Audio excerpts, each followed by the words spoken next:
Dear learner, on behalf of the Faculty of English, School of Humanities of Netaji Subhash Open University, I welcome you to this postgraduate English curriculum in English. Within the precincts of the ODL or the Open and Distance Learning, this course that you are undertaking in English will give you an advanced degree of Masters in English. In this video lecture, you will be acquainted with the course content, the objectives of the course, and of course the best way to go about with it. Before that, I'd like to tell you that by choosing the open and distance mode of learning, you have actually chosen not an easier option, but in fact a more challenging one. That is because here you are called a learner and not a student. This means, ideally, that the entire focus of learning is on your self-motivated study. On behalf of the university, we will be providing you the basic amenities like your study material, the personal contact programs. We have an online support system to cater directly to you. And then this AV lectures, which will, in a nutshell, try and provide you overview of certain key aspects of your syllabus. The challenge, you will understand, is more for those of you who have not graduated with an honors in English, because by virtue of being a flexible mode of learning, you have been allowed entry into the postgraduate level, but that obviously means that you have to bring yourself up to the required and desired levels as early as possible. In this introductory lecture, what I'll do is try and acquaint you with the periods of English literature, the history of English literature, so to say, the different genres, and then try and correlate what in the cultural scenario has led to the development of literary texts. To talk of periods in history makes it necessary to talk of geography as well. Let us first place England on the map of Europe. You see two maps following one another. The first one is of Britain as a Roman colony, which it was till 450 AD, and the other, the current map of Europe, where you can place England. In both maps, notice how the location of England becomes a key factor in exposing the country to different political, cultural influences over the ages.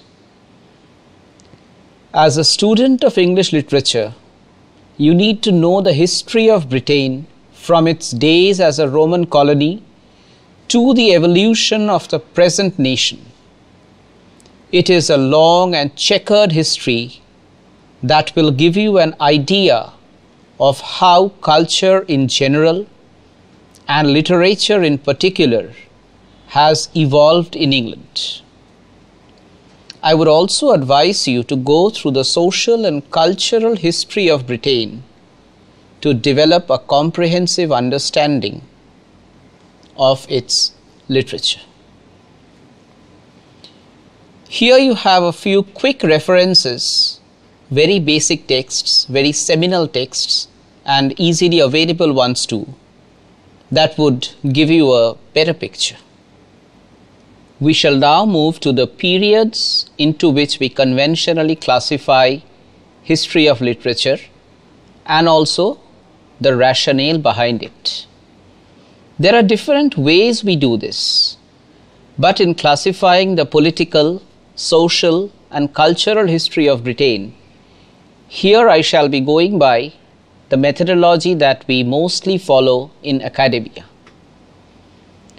We have divided the cross-section into nomenclatures, time spans, the rationale behind it, and the representative texts that you have in your syllabus.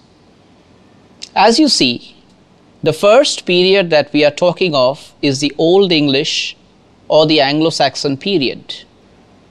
This Anglo-Saxon period is the time frame that we are looking at is 450 to 1066 AD, and the rationale behind this is to begin with the invasion of Britain by the Germanic tribes and follow it up to the conquest of England in 1066 by the Norman French. In terms of literary texts of this period, we are talking of the entire corpus of Old English literature, which was basically oral, later put into script, the representative text of the period being the Old English epic Beowulf. The second phase that we talk of would be 1066 to 1500 AD, where the important dates would be 1400 being the year of Chaucer's death, and 1453, which was the fall of the Byzantine Empire to the Ottoman Turks, and thereby the beginnings of the historical beginnings of what we know as the Renaissance.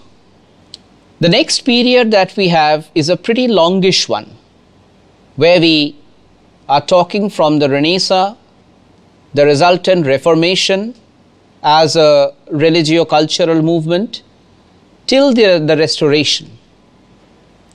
In terms of time frame, we are looking at the period from the mid-16th century to 1660.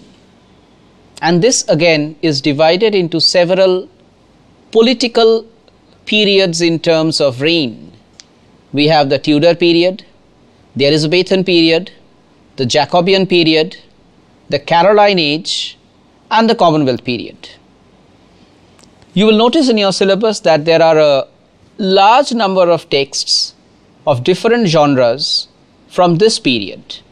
We have Shakespeare's Hamlet in 1601, Tempest, which dates to 1610-11. We have Marlowe. We have the first English sonnets by Wyatt and Surrey, followed by the poetry of Spenser. And then again we are talking of Johnson, the metaphysical poets, and the early Milton. The next period chronologically would be the Enlightenment, which is also called the Neoclassical period, dating from 1660 to 1790. This again is classified in terms of the Restoration, which was from 1660 to 1700, the Augustan age from 1700 to 1750, and the age of Dr. Johnson, Dr. Samuel Johnson, that is, from 1750 to 1790. Now notice interestingly that we have placed Milton in the earlier period also. But if you look at Paradise Lost, the text that you are studying, that dates to 1667, along with Dryden's Absalom and Achitophel, Pope's Epistle, and the beginnings of Romanticism, the early Romantic poets like Blake. Now, interestingly, as we approach the end of the Neoclassical period, we also notice the beginnings of Romantic tendencies in the form of the precursors of Romantic poetry. The significant poet among them that is there in your syllabus being William Blake, whose Songs of Innocence date to 1789 and Songs of Experience to 1794.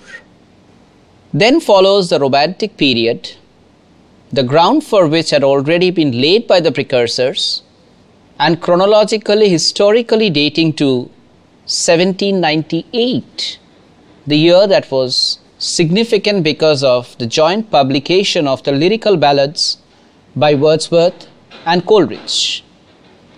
This is the movement that registers for the first time, perhaps, several movements across the globe.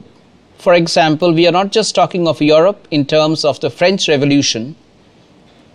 There is also the American War of Independence, the role of Tom Paine, the role of philosophers in the French Revolution, all of which cumulatively went on to provide a democratic spirit to Romantic poetry, something that was strikingly absent in poems of the Neoclassical period.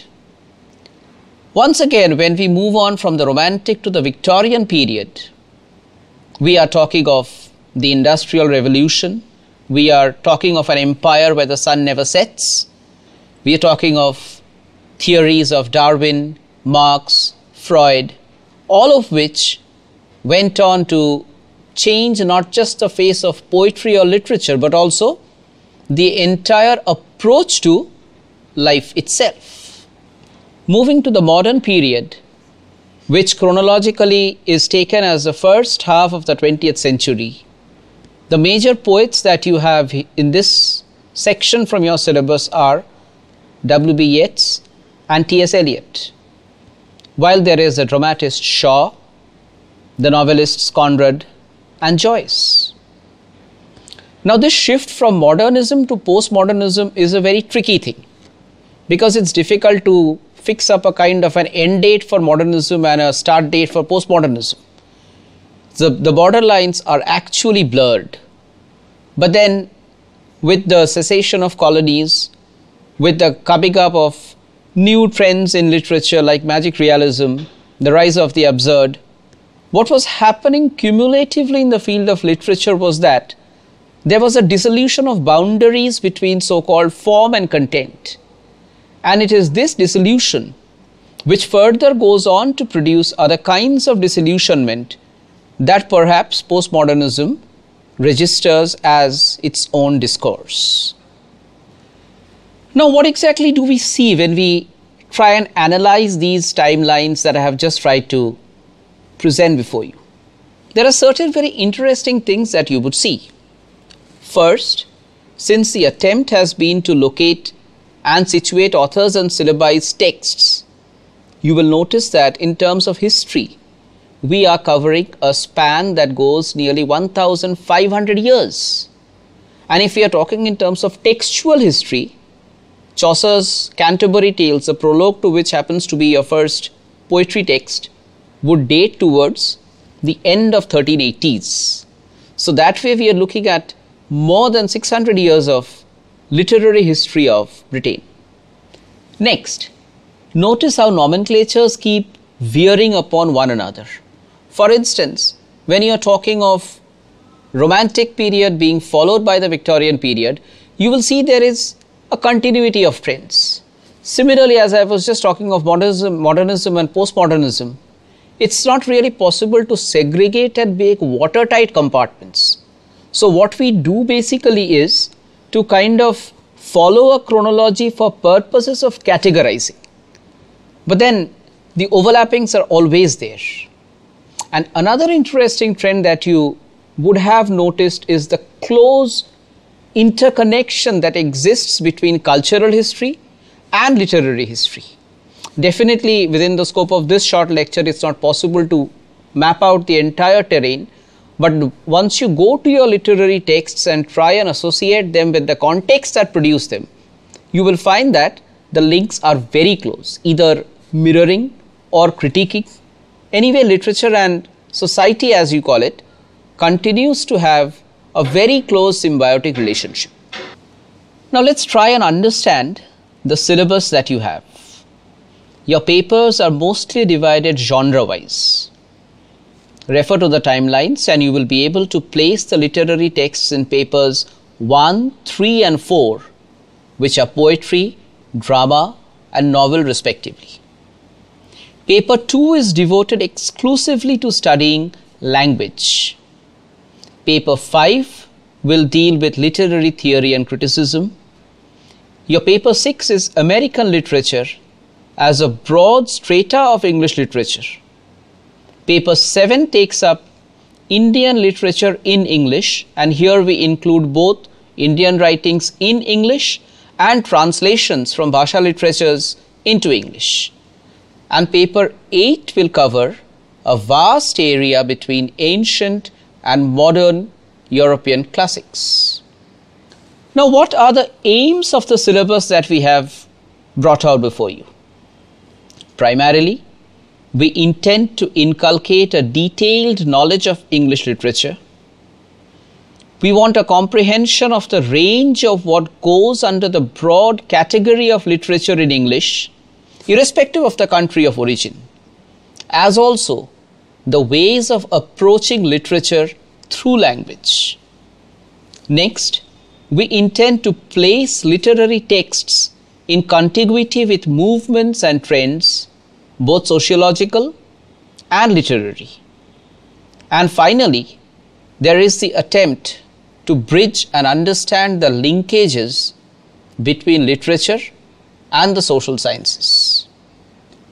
Dear learner, you need to understand that no syllabus in the humanities, literature more specifically, can ever be self-contained, because it goes on evolving with the time, with the society.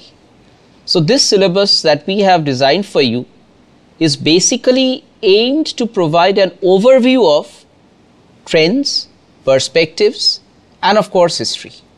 And the onus definitely is on you to enhance, to add to it.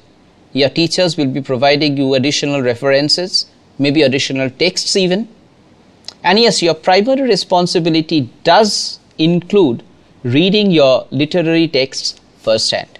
Please keep in mind, summaries do not substitute for literary texts. So with these few words, we shall conclude this lecture. Once again, wishing you all the best in your academic efforts. Thank you.